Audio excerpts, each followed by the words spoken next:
नमस्कार संदीप जी, बहुत बहुत स्वागत है आपका। नमस्ते अंजू जी।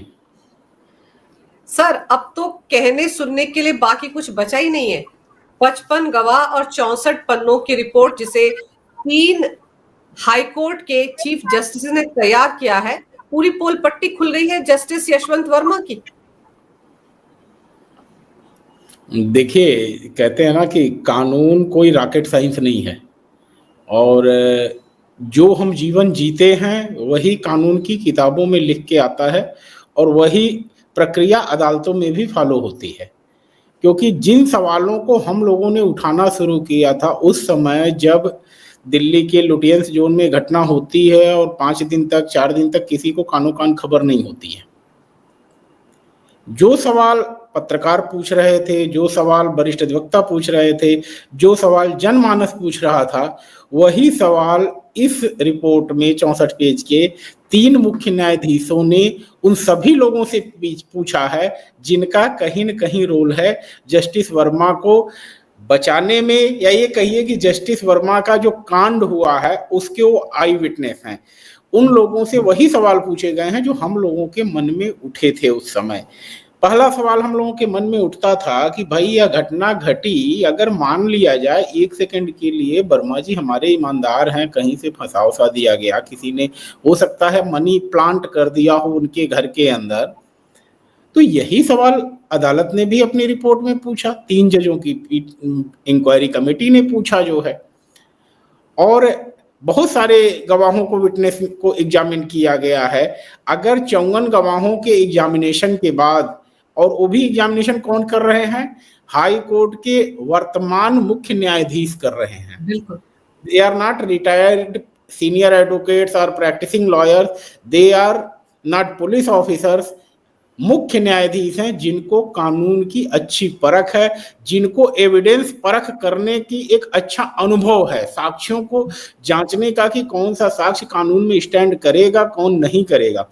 उन्होंने ये सवाल पूछे हैं और उसके बाद अपने अंतिम 2 पैरे में उन्होंने कंक्लूजन दिया है कि यहाँ पर 2 चीज है। एक तो जो पैसा था वह माननीय न्यायाधीश जी के सक्रिय नियंत्रण में था, और दूसरा, हम सारी बातों को सुनने और जानने के बाद, सभी गवाहों को पाने के बाद इस नतीजे पे पहुंचे हैं कि इनके खिलाफ अब महाभियोग की कार्यवाही किया जाना चाहिए, क्योंकि इनका कंडक्ट जो है संविधान में वर्णित मिसकंडक्ट की डिफिनीशन में पूरी तरह से फिट बैठता है। तो हमें जो बात कहने की हो रही है कि आम जनता ने जो सवाल पूछे उन पे 3 जजों की इंक्वायरी कमेटी ने कहीं न कहीं मुहर लगा दी है। बिल्कुल, क्योंकि आपको याद होगा संदीप जी की शुरुआत में ये सवाल उठे थे कि वो तो घर का ऐसा कोना है जहां पर जस्टिस वर्मा ने कहा था मेरे परिवार का कोई लेना देना ही नहीं, मैं तो वहां जाता ही नहीं हूं। लेकिन ये जो रिपोर्ट है, देखिए, इसमें सीधे सीधे कहा गया है, जो समिति कह रही है, हमने पाया कि 30 तुगलक क्रिसेंट के परिसर में स्थित जिस स्टोर रूम में नकद राशि मिली थी वो आधिकारिक तौर पर जस्टिस वर्मा के कब्जे में थी। दूसरे पॉइंट में कहा गया है स्टोर रूम तक न्यायमूर्ति वर्मा और उनके परिवार के सदस्यों की पहुंच थी और वहां किसी को भी बिना इजाजत जाने की अनुमति नहीं थी। बचा क्या सर? एक बात और मैं कहूँ यहाँ पर, चलिए माननीय वर्मा जी एक न्यायाधीश हैं, उनको प्रोटेक्शन मिला हुआ है संविधान में कि चलिए भाई सुप्रीम कोर्ट की अनुमति से कोई के बिना कोई कार्यवाही नहीं हो सकती, लेकिन डिस्ट्रक्शन ऑफ एविडेंस, साक्ष्यों को छेड़खानी करने का या साक्ष्यों को बर्बाद करने के आरोप भी इस रिपोर्ट में लगे हैं, और उसमें 2 लोगों की भूमिका बहुत ही महत्वपूर्ण हो जाती है। एक जस्टिस वर्मा की बेटी, जिसका नाम मैं अभी याद नहीं कर पा रहा हूं, मैंने पढ़ा है तो उसका, और दूसरा उनके पीएस का मिस्टर कार्की, सम्मन मिस्टर कार्की हैं। इन 2 लोगों का रोल बहुत हो जाता है, क्योंकि इन लोगों में आदेश पर ही कहा गया कि इन पैसों को जो है, जो जली हुई नोटें हैं, इनको साफ किया जाए। जली हुई नोटों को साफ करने का आदेश जो है मिस्टर कार्की ने दिया, और इनको हटाने में दोनों की भूमिका बहुत ही महत्वपूर्ण हो जाती है।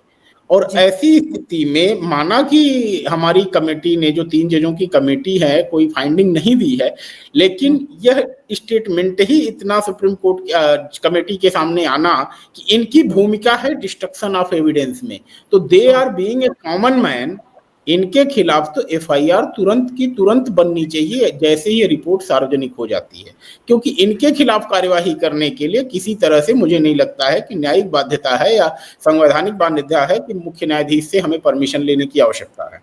दोनों लोगों को अरेस्ट करके कस्टोडियल इंट्रोगेशन तो दिल्ली पुलिस को करनी ही चाहिए।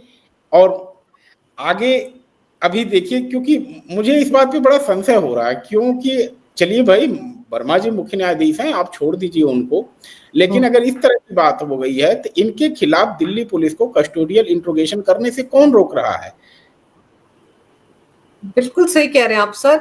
जो बात आप कह रहे हैं वो मैं दर्शकों को सामने दिखा भी रही हूँ। जो ये रिपोर्ट सामने, ये अपने 64 पन्नों की रिपोर्ट में कमेटी ने बताया कि 55 लोगों के बयान लिए, इलेक्ट्रॉनिक सबूत और दूसरे साक्ष्यों का परीक्षण किया, और आप जिन कार्की का नाम रहे वो जस्टिस वर्मा के निजी सहायक है, राजेंद्र कार्की, है ना।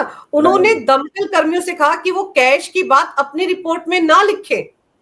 सोचिए किसके कहने पर कहा होगा सर? निजी सहायक को तो सब कुछ पता होता है या नहीं? और एक बात मैं यहाँ पे और बता दूं, विक्टिम कार्ड खेलने का पूरा न्यायाधीशों ने, जो जांच कमेटी के न्यायाधीश थे, उन्होंने रास्ता इनका कर दिया बंद।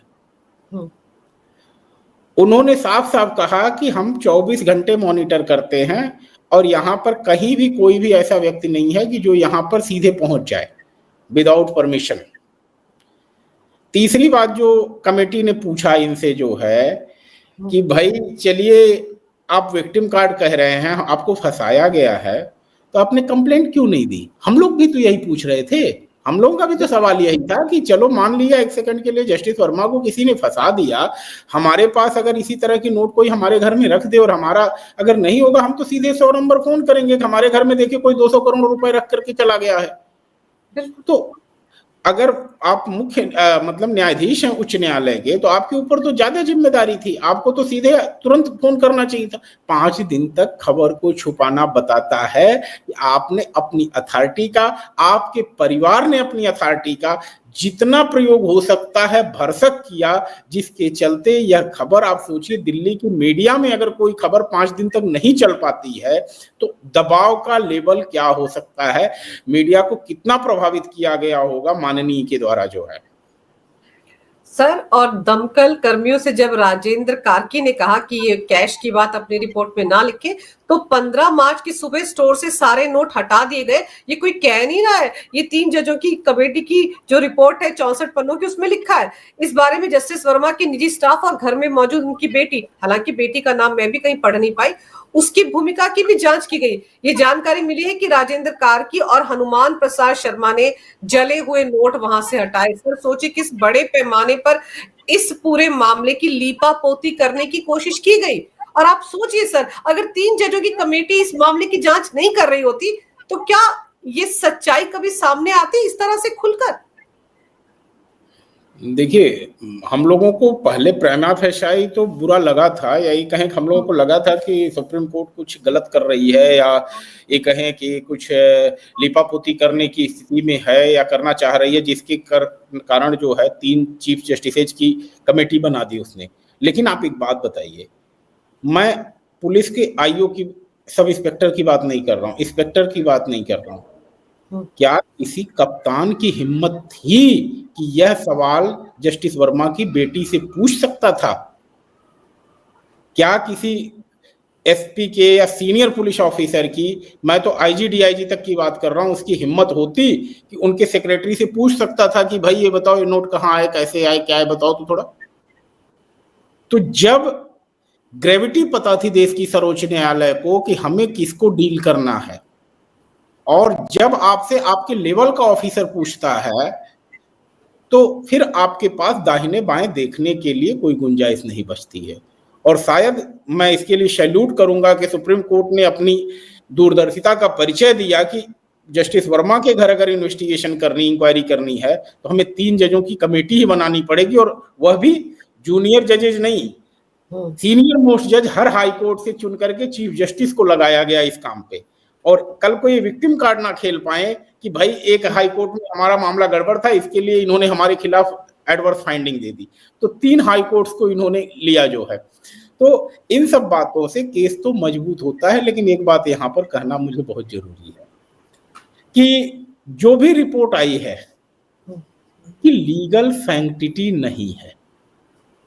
आपके दर्शक शायद इस बात से इत्तेफाक नहीं रखेंगे, लेकिन यह सुप्रीम कोर्ट ने अपने सेटिस्फैक्शन के लिए, देश की जनता के सेटिस्फैक्शन के लिए और लोगों का संविधान और सुप्रीम कोर्ट में विश्वास या न्यायिक प्रक्रिया में विश्वास बना रहे, उसके लिए यह जांच कराई है और जांच कराने के बाद यह फाइंडिंग दे दी है। लेकिन आप ये कह रहे हैं कि इस रिपोर्ट के आधार पर कोई कार्रवाई नहीं हो सकती, लीगल सैंक्टिटी नहीं है इस रिपोर्ट की, इसका क्या मतलब हुआ? लीगल सैंक्टिटी का रेलेवेंस मैं यह कह रहा हूं कि कल को जब जस्टिस वर्मा को हटाने की बात आएगी, जब राज्यसभा में या लोकसभा में इनके खिलाफ कार्यवाही चलेगी, इस रिपोर्ट के बेस पर संवैधानिक प्रावधान नहीं है कहीं कि इस तरह की कोई कमेटी मोशन आने के पहले, राज्यसभा या लोकसभा में जो मोशन आता है रिमूव करने के लिए हाई कोर्ट या सुप्रीम कोर्ट के जजों के लिए, उस मोशन के पहले ही कोई कमेटी रिपोर्ट हो, उसको मान करके आधार बना लिया जाए। इस तरह की ना कोई परंपरा है, ना ही कोई संवैधानिक व्यवस्था है।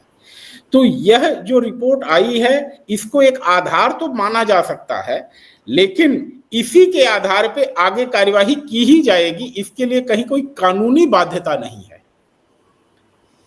टेक्निकलिटी में इस बात को मैं इसलिए ला रहा हूं यहां पर, क्योंकि एक वरिष्ठ अधिवक्ता जिन्होंने इसके पहले जस्टिस रामास्वामी का मुकदमा लड़ा है, जो कि किसी तरह से उनको बचाने में सक्षम रहे और उनकी पार्टी भी सक्षम रही, कपिल सिब्बल साहब सक्षम रहे। तो यहां पर भी इस रिपोर्ट का मतलब राज्यसभा या लोकसभा के अंदर नहीं होगा, क्योंकि राज्यसभा और लोकसभा के अंदर जो रिपोर्ट आएगी, वो जो कमेटी बनाएगी, जांच कमेटी बनाएगी, उसकी जांच होगी, उस पे जो एविडेंस एग्जामिन किए जाएंगे, उसके आधार पर ही उनका रिमूवल होगा, उनके इम्पीचमेंट होंगे और सारी कार्यवाही होगी। लेकिन एक बात यहां पर हम लोगों को गौर करनी होगी कि जब 3 हाईकोर्ट के जजों ने एक फाइंडिंग दी है, तो यह बहुत ही मुश्किल होगा कि कोई भी कमेटी जो कल को राज्यसभा या लोकसभा में बनाई जाती है माननीय न्यायाधीशों की, वह इस रिपोर्ट को नजरअंदाज कर दे, वह इन बयानों को नजरअंदाज कर दे। यह एक बेस जरूर बनेगा, और बाध्यता तो मैं नहीं कह रहा हूं कहीं कानूनी है, लेकिन इसको लेना पड़ेगा, क्योंकि यह बातें पब्लिक डोमेन में आ चुकी हैं। और पब्लिक डोमेन में आने का नतीजा क्या होगा कि किसी भी तरह से ऐसी बात जो कानूनी तौर पे इस्टेब्लिश हो चुकी है, माना कि वह संवैधानिक दायरे में नहीं है, तो केवल टेक्निकलिटी के आधार पर जब सुप्रीम कोर्ट कहती है 142 में खुद ही उसके पास पावर है कि अगर कहीं तकनीकी आती है तो 142 आर्टिकल इन्वोक करके कहती है कि हमको कंप्लीट जस्टिस करना है, इसके लिए हम जो है संविधान के प्रावधानों से बाध्य नहीं है, कानून के प्रावधानों से बाध्य नहीं है। तो जब बात आएगी सदन के अंदर, तो सदन भी कहेगी कि हम टेक्निकलिटी से बाध्य नहीं है। एक रिपोर्ट जो आई हुई है, उसी रिपोर्ट को कहा जा सकता है कि आप उसी रिपोर्ट के आधार पर कार्यवाही आगे बढ़ाइए। देखिए, बड़ा लीगल क्वेश्चन आएगा जब इम्पीचमेंट की प्रोसीडिंग शुरू होगी, और मुझे लगता है कि वरिष्ठ अधिवक्ता जो कोई भी जस्टिस वर्मा के लिए खड़ा होगा, वो कहेगा कि ये पीस ऑफ पेपर तो किसी वैल्यू का नहीं है, दिस पेपर है नो लीगल सैंक्टिटी, इसका तो संवैधानिक कोई आधार नहीं है। आप देखना, इस तरह से कहे जाएंगे। आप सोचिए, 3 हाईकोर्ट जजों की मेहनत को आप देखना, सदन के अंदर जब बहस होगी, जस्टिस वर्मा को डिफेंड करने वाले काउंसिल आके कहेंगे एक कुछ नहीं है जी, ये रद्दी का पेपर है। सर, आप जस्टिस वर्मा को डिफेंड करने वाले लॉयर्स की बात कर रहे हैं, आप कपिल सिब्बल साहब को देखिए ना, वरिष्ठ अधिवक्ता है। पहले दिन जब ये मामला सामने आया था तो उन्होंने कहा था कि इम्पीचमेंट मोशन इनके खिलाफ लाना चाहिए, लेकिन अब वही कपिल सिब्बल साहब ये कह रहे हैं कि क्या है, ये तो कुछ भी नहीं है, इसमें तो उनको कुछ इम्पीचमेंट करने का अधिकार ही नहीं है, इम्पीचमेंट होना ही नहीं चाहिए। ये सारी बातें तो उन्होंने कहनी शुरू कर दी है सर, यानी कि उनके बचाव के लिए रास्ता बन रहा है। और जो बात आप कह रहे हैं कि इन 3 जजों की कमेटी की इस रिपोर्ट की कोई लीगल सैंक्टिटी नहीं है, इस पर ही सवाल उठाए जा सकते हैं, तो रास्ता तो इसका मतलब कि मिल ही गया होगा कपिल सिब्बल साहब को। नहीं, एक बात मैं आपके दर्शकों की जानकारी के लिए बता दूं कि इम्पीचमेंट करने के लिए कहीं से सुप्रीम कोर्ट की रिपोर्ट की आवश्यकता नहीं होती है, पहली बात।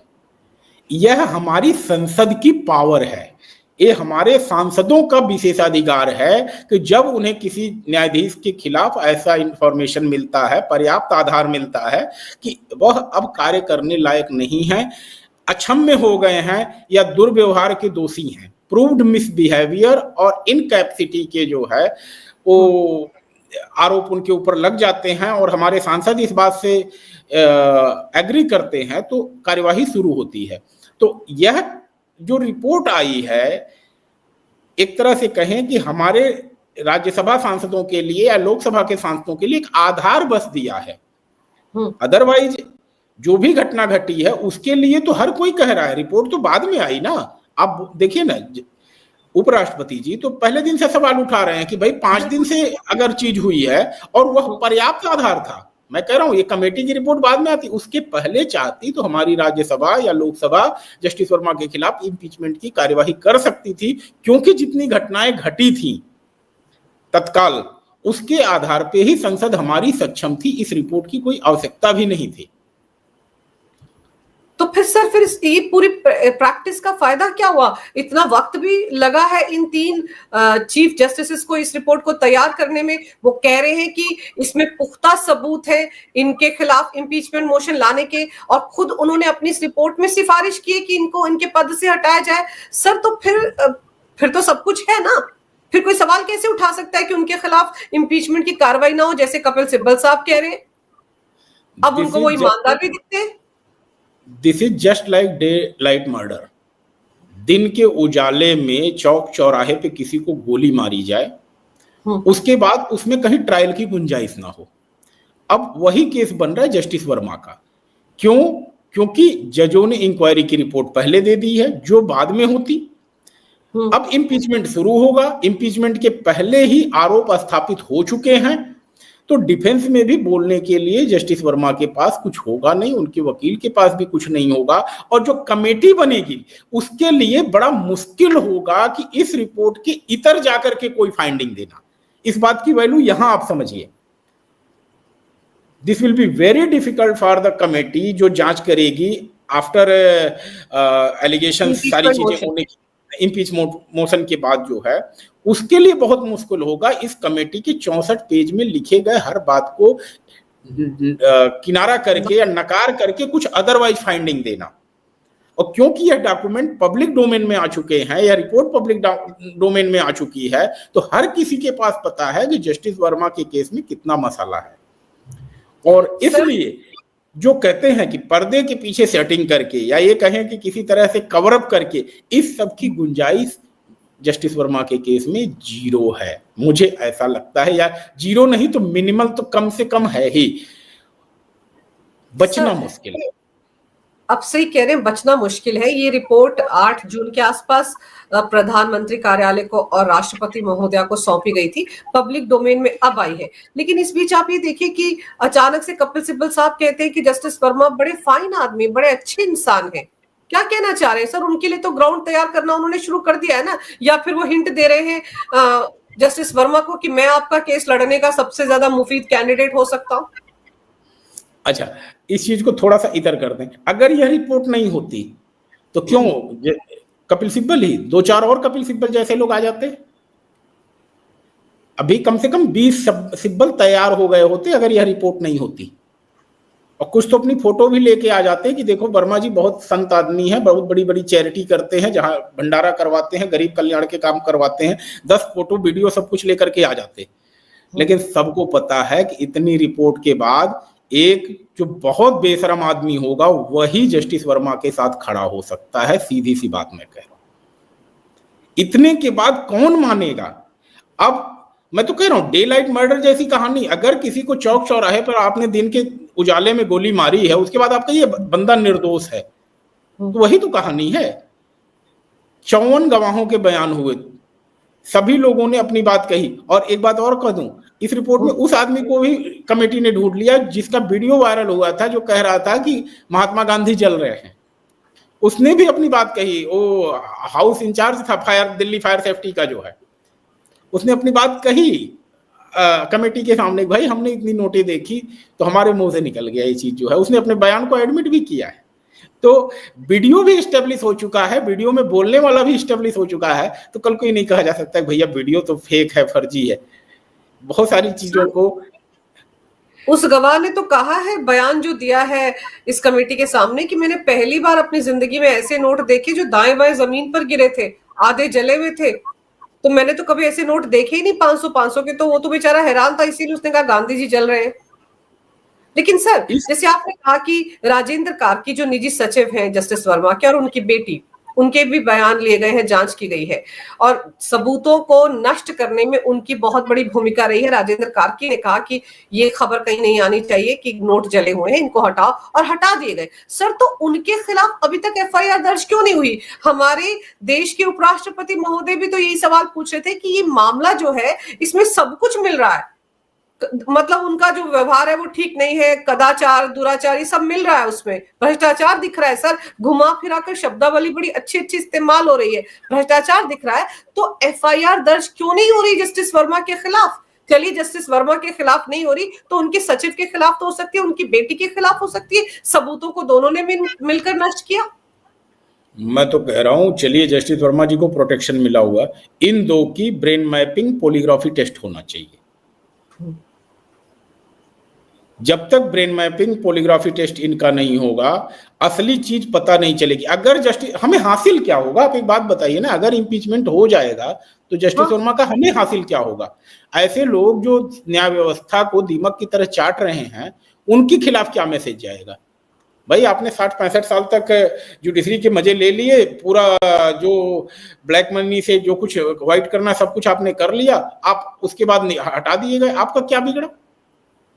आप तो एक बेशरम आदमी की तरह, भैया बताइए, इतने पे तो कोई रिजाइन कर देता, एक इज्जतदार आदमी। तो अभी तैयार नहीं है, वो तो अभी भी रिजाइन करने के लिए तैयार नहीं, रिटायरमेंट रिजाइन करने के लिए तैयार नहीं, इसके बाद भी आप रिजाइन करने के लिए तैयार नहीं। उनके लिए मैसेज क्या है? जो सिस्टम को दीमक की तरह चाट रहे हैं। और उसके लिए जरूरी है कि चलिए भाई, संवैधानिक प्रोटेक्शन अगर मिला हुआ है न्यायाधीश महोदय को, ठीक है, दैट्स वेल एंड गुड। लेकिन अगर उनका परिवार, उनका ऑफिसर कोई इन्वॉल्व है इस तरह के क्राइम में, तो उसके खिलाफ कौन से सेक्शन है कानून के जो कार्यवाही करने से रोक रहा है? पुलिस के हाथ किसने पकड़ रखे हैं? पुलिस को किसके परमिशन की आवश्यकता है? यह बात पुलिस को जवाब देना पड़ेगा, दिल्ली पुलिस को जवाब देना पड़ेगा।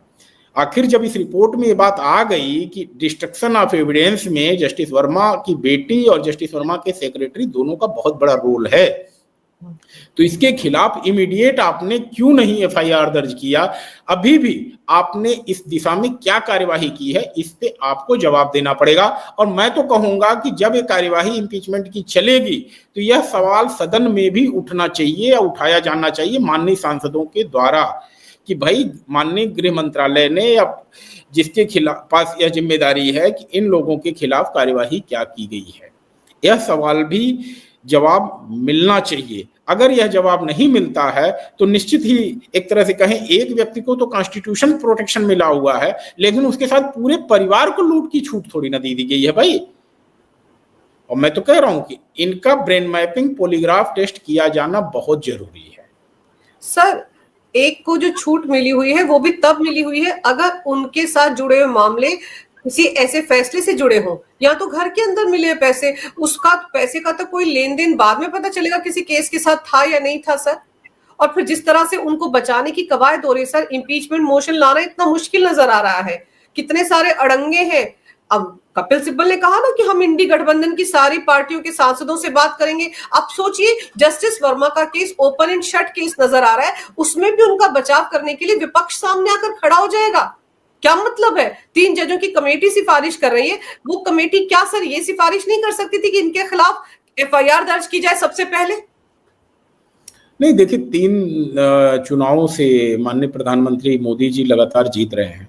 उसके पीछे रीजन यही है ना कि जितने भी लोग हैं, सारे लोग विपक्ष में बेल वाले हैं। सबका कहीं ना कहीं पैर जो है ईडी, सीबीआई, इन सब के हत्थे पड़ा हुआ है।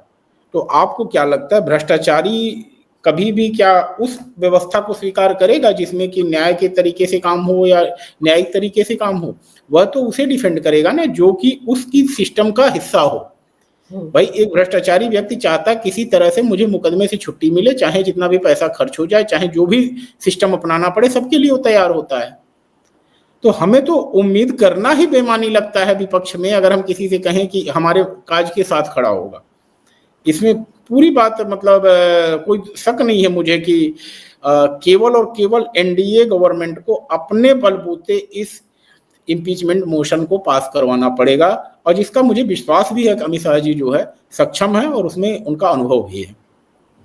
चलिए सर, उम्मीद करते हैं कि जैसा आप मानकर चल रहे हैं कि राज्यसभा लोकसभा में इम्पीचमेंट मोशन शायद इसी मॉनसून सेशन में लाया जाए और पास हो जाए, लेकिन अड़ंगे लगाने वाले सामने आ गए हैं। बड़ा सवाल सर फिर वहीं का वहीं है कि 3 जजों की कमेटी ने जिस तरीके से 64 पन्नों की रिपोर्ट तैयार की है, 55 गवाह है और सब कुछ साफ कर दिया है, तो फिर एफआईआर इस मामले में दर्ज कब और कैसे होगी, उसका आदेश या उसको लेकर कोई सुओ मोटो कार्रवाई सुप्रीम कोर्ट से हो जाती तो शायद लोगों का भरोसा बहुत ज्यादा जुडिशरी में कायम हो जाता, फिर से जो छूट गया है।